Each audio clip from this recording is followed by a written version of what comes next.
10 ऐसी पार्टियां इस वक्त मेरे सामने हैं जिसने ये तय कर दिया कि हम मुर्मू के पक्ष में वोट करेंगे, लेकिन बावजूद अपनी अपनी पार्टियों के आदेश के कई जगह क्रॉस वोटिंग हुई है। मध्य प्रदेश में भी राष्ट्रपति चुनाव में क्रॉस वोटिंग हुई है।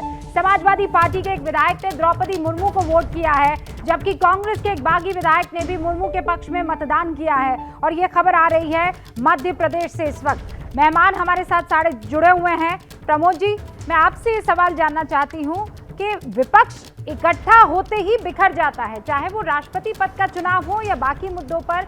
इसमें भी साफ तौर पर यही दिखा है। एक मैसेज, एक जो परसेप्शन है वो बड़ा स्ट्रांग विपक्ष के लिए सड़कों पर या लोगों में नजर नहीं आ रहा।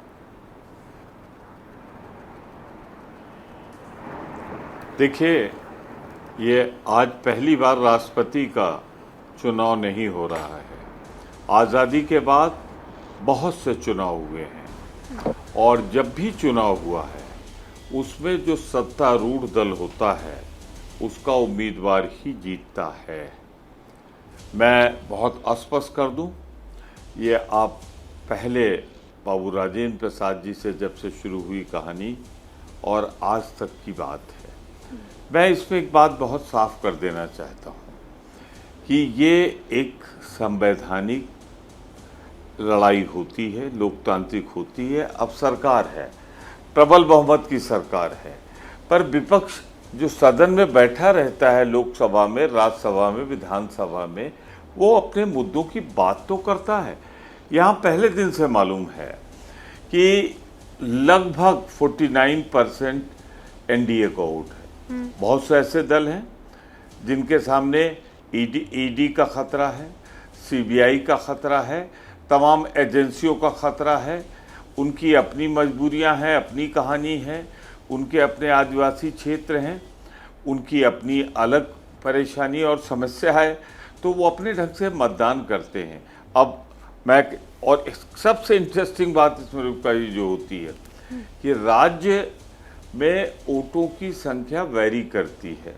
जैसे उत्तर प्रदेश का वोट विधायक का सबसे कीमती वोट है रुका जी, लगभग 217 के आसपास, थोड़ा ज्यादा। हाँ, 208। और मिजोरम में 208 पे, और मिजोरम में 7 वोट है। सिक्किम की पूरी विधानसभा जोड़ ले तो एक लोकसभा के बराबर हो जाएगी, एक एमपी के बराबर हो जाएगी। तो सवाल ये नहीं है, सवाल ये है कि स्वस्थ लोकतांत्रिक परंपरा के लिए प्रतीकात्मक लड़ाई होनी थी, हुई। इसमें जनता मतदान नहीं करती, इसमें विधायक सांसद मतदान करते हैं। प्रमोद जी, और जब विधायक और सांसद मतदान करते हैं तो आप कह सकती हैं इसी को इनडायरेक्ट वोटिंग कहते हैं। तो जहां तक सवाल आप बिखराव की बात कर रही हैं, बिखराव मुझे तो नहीं समझ में आ रही यूपी में कहाँ बिखराव हुआ है।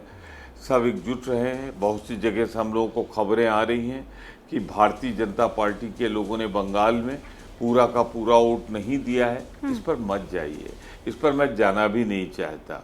मैं सिर्फ इतना कहना चाहता हूँ कि संवैधानिक प्रतीकात्मक है। संवैधानिक पद के लिए एक सिर्फ प्रतीकात्मक नहीं कह रहा हूँ मैं, और भी बातें करूँ। संवैधानिक पद पर एक प्रतीकात्मक एक ऐसा संघर्ष होता है जिसमें अभी तक इत्तेफाक से चुनाव सत्तारूढ़ दल ही जीतता आया है। अब आपको याद होगा एक बड़ा मशहूर चुनाव हुआ था अंतरात्मा की आवाज़ पर, बीबी गिरी और नीलम संजीव रेड्डी का। प्रदीप जी मेरे ख्याल से हैं, इन्होंने वो दौर भी देखा होगा। मैं आपसे स्पष्ट करना चाहता हूं कि चुनाव जो हो रहा है, सामने जो दिख रहा है, आप जो संख्या बताना चाहें बता लें, पर हमें अभी प्रतीक्षा करनी चाहिए चुनाव परिणाम की। हाँ, मैं ये मानता हूं कि जो सामने तस्वीर दिख रही है, जो जिस तरह आप जोड़ रही हैं और लोग जोड़ रहे हैं, निश्चित रूप से 49% से एकजुट होकर एनडीए ने उम्मीदवार दिया है। दूसरी तरफ बहुत से छोटे छोटे दल थे जो यूपीए के साथ नहीं है, विपक्ष में हैं, पर सबकी अपनी अपनी कहानी है, अपनी अपनी मजबूरी है। आजकल सबसे मजबूत वोट किसी का है तो ईडी सीबीआई का। आप ईडी और सीबीआई कह रहे हैं, मैं उम्मीदवार के तौर पर जो वोटिंग हो रही है, क्योंकि आपको उस पिच पर ला दिया है, खासकर आदिवासी, पहला महिला आदिवासी चेहरा। मैं वो इसलिए कह रही थी क्योंकि आप ही के साथ सरकार चलाने वाले झारखंड मुक्ति मोर्चा के जितने भी सदस्य हैं वो अब जाएंगे मुर्मू जी को, इनफैक्ट जा चुके हैं मुर्मू जी को वोट करने के लिए। आप कह रहे हैं विपक्ष एकजुट है।